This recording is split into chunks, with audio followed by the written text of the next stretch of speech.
बिस्मिल्लाहिर्रहमानिर्रहीम। अस्सलाम वालेकुम डियर स्टूडेंट्स, जैसा कि आप जानते हैं कि हमने चैप्टर नंबर 21 के शॉर्ट क्वेश्चंस को कंप्लीट कर लिया है। तो आज हम स्टार्ट करेंगे न्यूमेरिकल प्रॉब्लम्स को और फर्स्ट 5 न्यूमेरिकल प्रॉब्लम्स डिस्कस करेंगे। तो चलिए स्टार्ट करते हैं।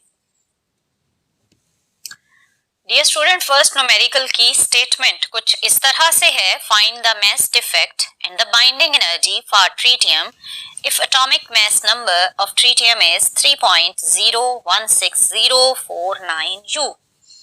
ये स्टूडेंट, आपने हाइड्रोजन के 3 आइसोटोप्स पढ़े थे और उन्हीं में से एक आइसोटोप ट्रीटियम 1H3 से रिलेटेड ये क्वेश्चन है। क्वेश्चन में आपसे ये पूछा गया है कि ट्रीटियम को बनाने में जो मैस डिफेक्ट और बाइंडिंग एनर्जी इन्वॉल्व थी उसकी वैल्यू कैलकुलेट करें। डियर स्टूडेंट, आपने पढ़ा था कि मैस डिफेक्ट क्या है। मैस डिफेक्ट कुछ इस तरह से होता है। आपको थोड़ा सा रीकैप दे देती हूँ कि सपोज करें आपके पास 1 kg के ये 3 पार्टिकल हैं। ये अलग अलग हैं, लेकिन जब आप इनको कंबाइन करेंगे तो 1 kg के तीनों अलग अलग पार्टिकल्स जब आपस में कंबाइन हुए तो आपके ख्याल में जो इनका कंबाइंड मैस होगा वो होना चाहिए था 3 kg, क्योंकि हर एक का मैस था 1 kg, तो टोटल मैस होना चाहिए था 3 kg। लेकिन जब हम न्यूक्लियॉन्स या न्यूक्लियर फिजिक्स में जाते हैं तो ये 3 पार्टिकल्स अगर आपस में कंबाइन हुए तो इनसे बनने वाला कंबाइंड मैस 3 kg की बजाय लेट्स सपोज है 2.8 kg। अब इस 2.8 kg में फर्दर 0.2 kg मिसिंग है। ये 0.2 kg कहलाता है मैस डिफेक्ट, क्योंकि न्यूक्लियॉन्स को जब आपस में आप कंबाइन करते हैं तो उनके ऊपर होता है चार्ज पॉजिटिव या फिर वो न्यूट्रल होंगे। सो ट्रीटियम के केस में हमारे पास है 1 प्रोटॉन और 2 न्यूट्रॉन। इन तीनों पार्टिकल्स को जब आपस में आप फ्यूज करके ट्रीटियम बनाते हैं तो कंबाइंड पार्टिकल्स का जो ट्रीटियम बना उसका एटॉमिक मैस आपको गिवन है 3.016049 U। और आपसे पूछा ये गया है कि अगर ये हैवी मैस बना है तो जिन पार्टिकल से ये अलग अलग बना था उनके टोटल मैस और इसके मैस में कितना डिफरेंस है, वो कहलाएगा मैस डिफेक्ट और उसकी वैल्यू आपने कैलकुलेट करनी है। तो आप ये इक्वेशन यूज करेंगे। इस इक्वेशन में Z है नंबर ऑफ प्रोटॉन और A माइनस Z है नंबर ऑफ न्यूट्रॉन्स और MP है मैस ऑफ प्रोटॉन, MN है मैस ऑफ न्यूट्रॉन और माइनस M जो आपने लिखा है that is the mass of tritium. इसको सॉल्व करेंगे तो you will get the mass defect in making tritium element. So dear student, आपके पास जो डाटा गिवन है उसमें जस्ट एक ही वैल्यू गिवन है that is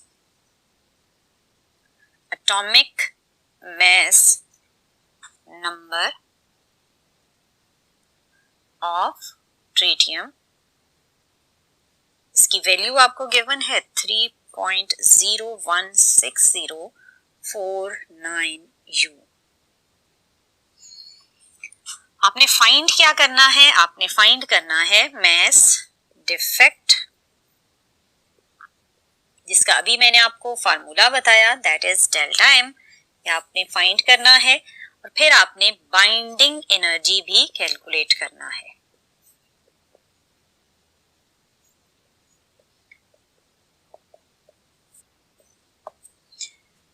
dear student, binding energy क्या चीज थी? अभी आपने देखा कि आपके पास 1 प्रोटॉन और 2 न्यूट्रॉन हैं। ये अलग अलग हैं, लेकिन जब आप इन्हें आपस में बाइंड करेंगे तो आपको परफॉर्म करना पड़ेगा वर्क और वो वर्क कन्वर्ट हो जाता है इन बाइंडिंग एनर्जी, क्योंकि आपने 3 अलग पार्टिकल्स को आपस में बाइंड करके बनाया ट्रीटियम और जो वर्क आपने परफॉर्म किया होगा in making that tritium element वो कहलाएगा बाइंडिंग एनर्जी।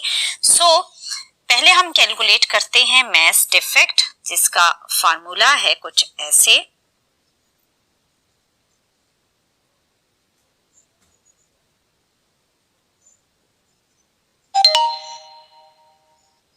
Minus M। यहां पर आपके पास MP है मैस ऑफ प्रोटॉन, जिसकी वैल्यू है 1.007276 U और Mn है आपके पास mass of न्यूट्रॉन जिसकी वैल्यू है 1.008665 U और M आपको गिवन है दैट इज 3.016049 U। सो अब आप ये वाली वैल्यूज यहाँ पर पुट करेंगे और डेल्टा M को कैलकुलेट करेंगे। आपने देखा कि आपके पास जस्ट 1 प्रोटॉन था और साथ ही आप मास ऑफ प्रोटॉन की वैल्यू भी पुट कर देंगे। A है यहाँ पर 3 और Z again proton number that is 1 और मास ऑफ न्यूट्रॉन है 1.008665 U। इस सारे को ऐड करने के बाद इसमें से आपने माइनस करना है, सब्ट्रैक्ट करना है ट्रीटियम मास को दैट इज 3.016049 U। इसको जब आप सॉल्व करेंगे तो आपको मिलेगा मास डिफेक्ट जो कि है 0.00855 U। इसका मतलब है कि जो न्यूक्लियॉन्स 3 कंबाइन हुए उनके कंबाइन होने से जो ट्रीटियम बना इनमें जो मास डिफरेंस है वो है 0.00855 U। इस मास डिफेक्ट की वैल्यू को आप यूज करेंगे बाइंडिंग एनर्जी की इक्वेशन में और कैलकुलेट करेंगे बाइंडिंग एनर्जी कुछ इस तरह।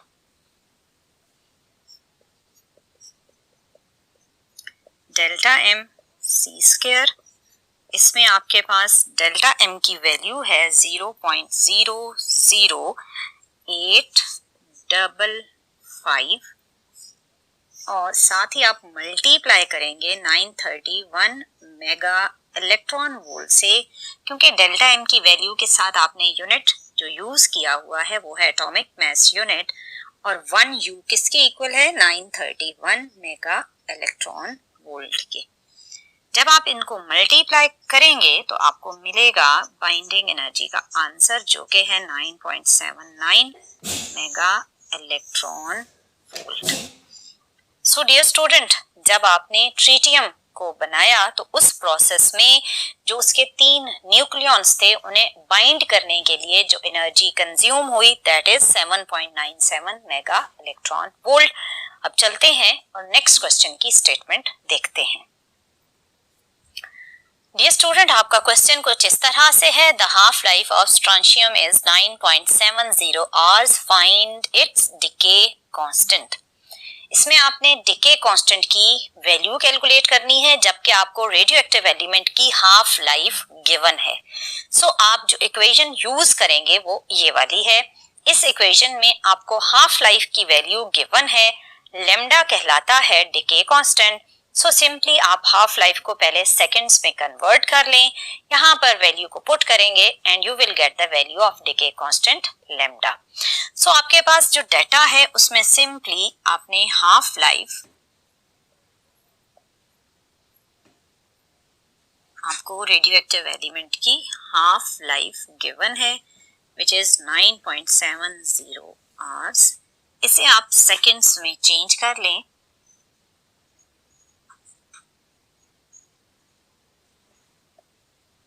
तो ये आपके पास बन जाएगा 34920 सेकेंड्स।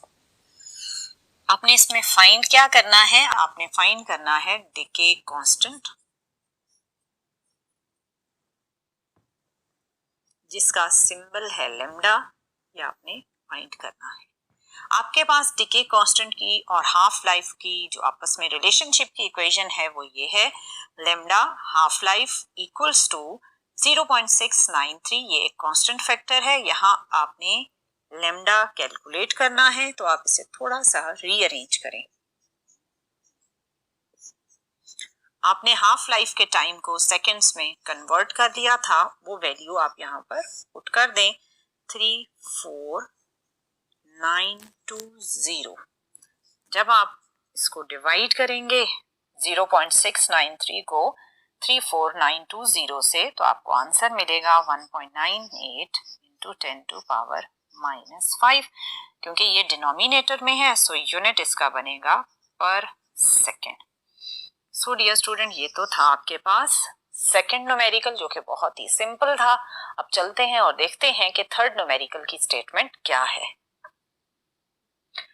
डियर स्टूडेंट, स्टेटमेंट कुछ इस तरह से है, the element protactinium is unstable and decays by beta emission with a half life 6.66 hours. इसमें आपको जो रेडियो एक्टिव एलिमेंट गिवन है उसमें बीटा डिके का बताया गया है और ये भी बताया गया है कि उसकी हाफ लाइफ है 6.66 आवर्स, यानी इतना टाइम गुजरने के बाद इसके जो नंबर ऑफ न्यूक्लियाई हैं वो हाफ हो जाते हैं। अगर 10 है तो 5 हो जाएंगे, 20 है तो 10 हो जाएंगे। State the nuclear reaction and the daughter nuclei. आपसे सिंपली ये कहा गया है कि अगर प्रोटेक्टिनियम में बीटा डिके होगा तो आप ये बताएं कि बीटा डिके से इसमें क्या चेंज आएगा और जो डॉटर एलिमेंट बनेगा वो कौन सा होगा। सो डियर स्टूडेंट, आपने जब बीटा डिके पढ़ा था तो आपने पढ़ा कि बीटा डिके में बेसिकली न्यूक्लियस में मौजूद न्यूट्रॉन कुछ इस तरह डिके होता है। इस इक्वेशन में आपके पास राइट हैंड साइड पर जो इलेक्ट्रॉन है वो कहलाता है बीटा पार्टिकल और ये बीटा पार्टिकल न्यूक्लियस से बाहर आ जाता है, जबकि जो दूसरा पार्टिकल राइट हैंड साइड पर है वो है पॉजिट्रॉन, या जिसे आप प्रोटॉन भी कह सकते हैं। ये न्यूक्लियस के अंदर ही रहता है। सो जब आपके पास बीटा डिके हुआ तो एक न्यूट्रॉन कम हुआ और एक प्रोटॉन बढ़ गया, तो ओवरऑल एटॉमिक मास नंबर में कोई भी चेंज नहीं आएगा, क्योंकि एक पार्टिकल अगर गायब हुआ है न्यूट्रॉन तो उसकी जगह किसने ले ली? प्रोटॉन ने। लेकिन क्योंकि प्रोटॉन का एक नंबर बढ़ जाता है तो चार्ज नंबर यानी number of protons overall increase हो जाते हैं। सो अगर आपके पास ये पेरेंट एलिमेंट है तो बीटा डिके होने के बाद इसमें जो चेंज आएगा, जो डॉटर न्यूक्लियाई बनेगा, उसमें जो Z है वो तो +1 होगा, लेकिन A which is atomic mass number, उसमें कोई भी चेंज नहीं आएगा। सो आपके पास डॉटर एलिमेंट में सिंपली प्रोटॉन 1 नंबर इंक्रीज्ड आएगा। सो इन इक्वेशंस को अगर हम प्रोटेक्टिनियम के लिए लिखेंगे तो हमारा कुछ इस तरह से सॉल्यूशन बनेगा। डाटा में आपको जस्ट क्या गिवन है कि आपके पास बीटा एमिशन है और दूसरा आपको हाफ लाइफ गिवन है 6.66 आवर्स। तो आपने इसको कहीं यूज नहीं करना क्योंकि उसने सिंपली आपसे कहा है कि स्टेट करें न्यूक्लियर रिएक्शन को और डॉटर न्यूक्लियाई को। तो आपने फाइंड क्या करना है? न्यूक्लियर रिएक्शन आपने वो लिखनी है और सेकेंडली उसने आपसे कहा कि डॉटर न्यूक्लियाई बताएं।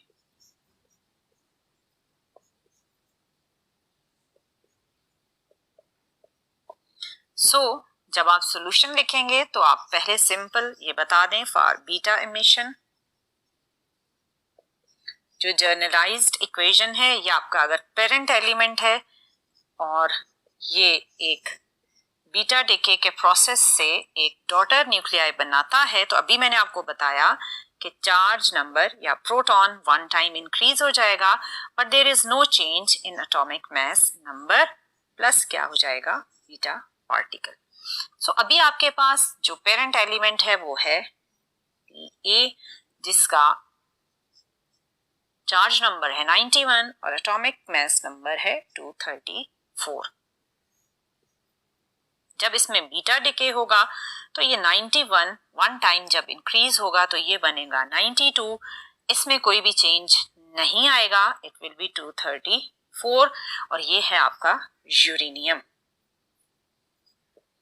सो इसमें आपके पास जो रिएक्शन है वो तो ये है कंप्लीट, जिसमें आपने इसका आंसर ये है न्यूक्लियर रिएक्शन, फिर आपने डॉटर न्यूक्लियाई बताना है तो ये है आपका daughter nuclei.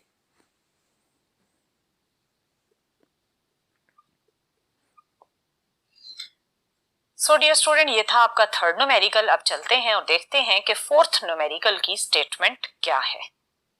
Dear student, fourth question की स्टेटमेंट कुछ इस तरह से है, find the energy associated with the following reaction what does the negative sign indicate? Question में तो कोई नेगेटिव साइन नहीं है, बट जब आप इसका आंसर एनर्जी का कैलकुलेट करेंगे तो उसमें नेगेटिव साइन आएगा।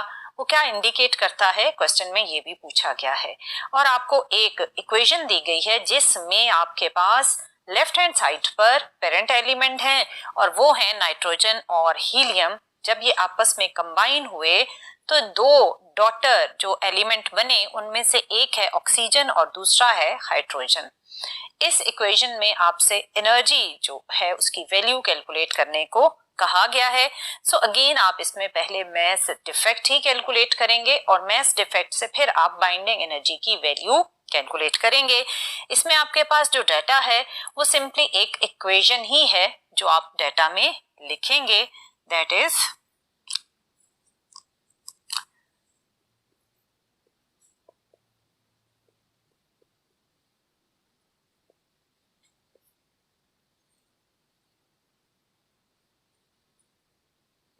This is the given data और आपने फाइंड क्या करना है, एनर्जी।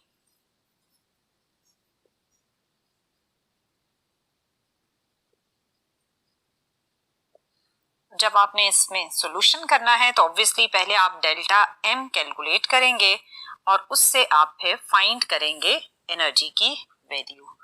इसमें आपके पास ये दो पेरेंट एलिमेंट हैं, तो पहले आप mass of nitrogen 714 plus mass of helium 24 इनको ऐड करेंगे और इसमें से सब्ट्रैक्ट करेंगे डॉटर एलिमेंट के मैसेस को। Mass of oxygen 817 plus mass of hydrogen. अब यहां जो मुश्किल चीज है वो यही है कि आपने याद रखने हैं इन सारे एलिमेंट के मैसेस को इन atomic mass unit. So mass of nitrogen की वैल्यू है 14.0031 U प्लस आपने मैस ऑफ हीलियम 24 पुट करना है विच इज 4.00264 U, ये माइनस अब आपने मैस ऑफ ऑक्सीजन पुट करना है दैट इज 16.9991 U प्लस आपने यहाँ पर हाइड्रोजन का मैस पुट करना है जिसकी वैल्यू है 1.0073 U।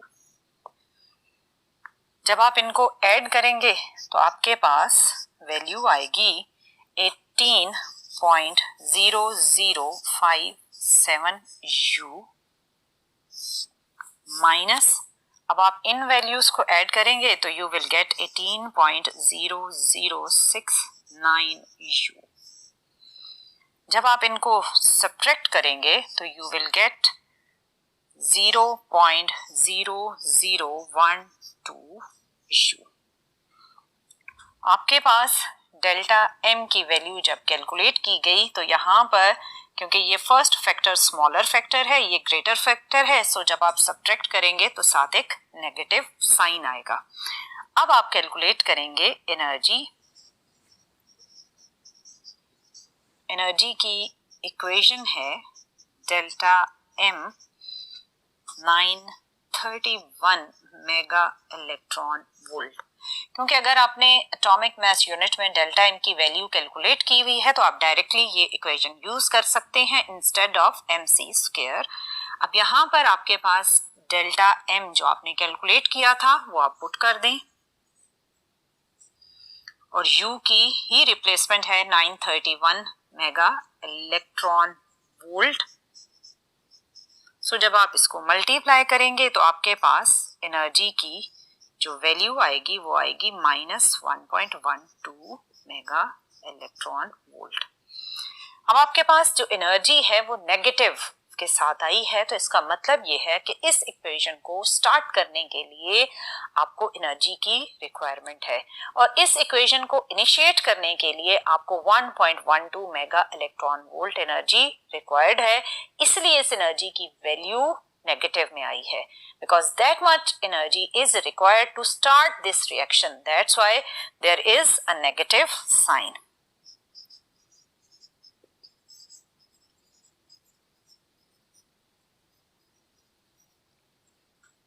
1.12 mega electron volt energy is needed to start the reaction.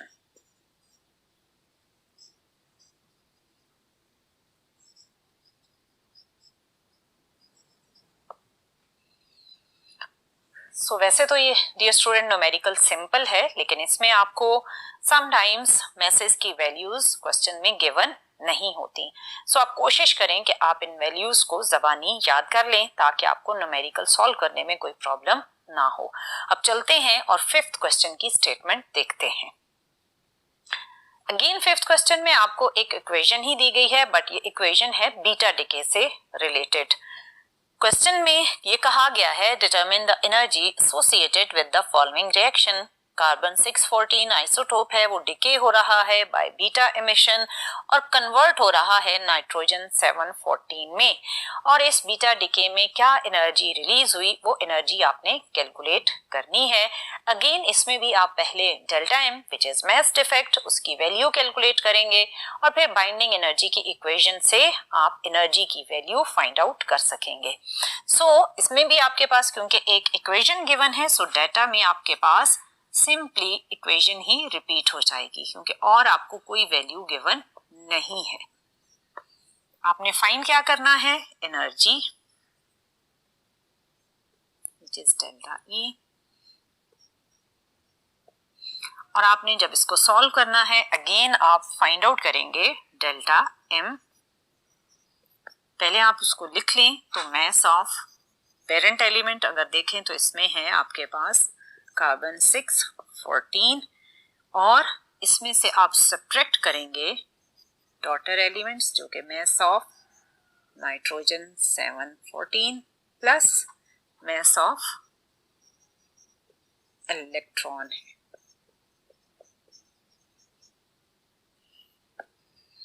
इसमें अब आप वैल्यूज पुट कर दें। अगेन आपको याद होना चाहिए कि कार्बन 614, नाइट्रोजन 714 और इलेक्ट्रॉन के एएमयू के अकॉर्डिंग मैसेज क्या हैं। कार्बन का आपके पास मैस है 14.0077 U और नाइट्रोजन का है 14.0031 और इलेक्ट्रॉन का है 0.00055 U। इसके साथ भी आप U लिखेंगे। यहाँ से आपने डेल्टा एम की जब वैल्यू कैलकुलेट करनी है तो ये तो एज इट इज ही 14.0077 दिस इज U माइनस इन दोनों को जब आपने ऐड किया तो आपके पास आएगा 14.00365 U। डियर स्टूडेंट जब आप इनको सब्ट्रैक्ट करेंगे तो डेल्टा एम की वैल्यू आएगी 0.00405 U। इन दोनों के सब्ट्रैक्ट करने से डेल्टा एम ये हुआ। तो अब आप कैलकुलेट कर सकते हैं एनर्जी, और एनर्जी की अगेन अगर आपने डेल्टा एम की वैल्यू एटॉमिक मास यूनिट में कैलकुलेट की हुई है तो आप simply delta M into 931 mega electron volt equation use करेंगे क्योंकि 1 U आपने फाइंड किया था कि ये 931 मेगा इलेक्ट्रॉन वोल्ट के इक्वल होता है। सो जब आप डेल्टा एम की वैल्यू पुट करेंगे तो आपके पास 931 मेगा इलेक्ट्रॉन वोल्ट से जब ये मल्टीप्लाई होगा तो ये बन जाएगा 3.77 mega electron volt. So dear student आपके इस इक्वेशन में, आपके इस रिएक्शन में जो कि एक बीटा डिके ऑफ कार्बन से रिलेटेड था, इसमें जो एनर्जी रिलीज हुई है that is 3.77 mega electron volt. आपने नोट किया कि आज आपने जो न्यूमेरिकल्स किए उनमें से ज्यादातर न्यूमेरिकल मास डिफेक्ट और बाइंडिंग एनर्जी से ही रिलेटेड हैं। सिर्फ एक ही चीज इसमें जो आपको मेमोराइज करनी है वो है मैसेज ऑफ डिफरेंट एलिमेंट्स। सो अगर आप मैसेज को मेमोराइज कर लेते हैं उनकी वैल्यूज को तो न्यूमेरिकल्स को सॉल्व करना बहुत ही सिंपल और ईजी है। अब इंशाल्लाह नेक्स्ट 5 न्यूमेरिकल नेक्स्ट लेक्चर में सॉल्व करेंगे। टिल देन अल्लाह हाफिज।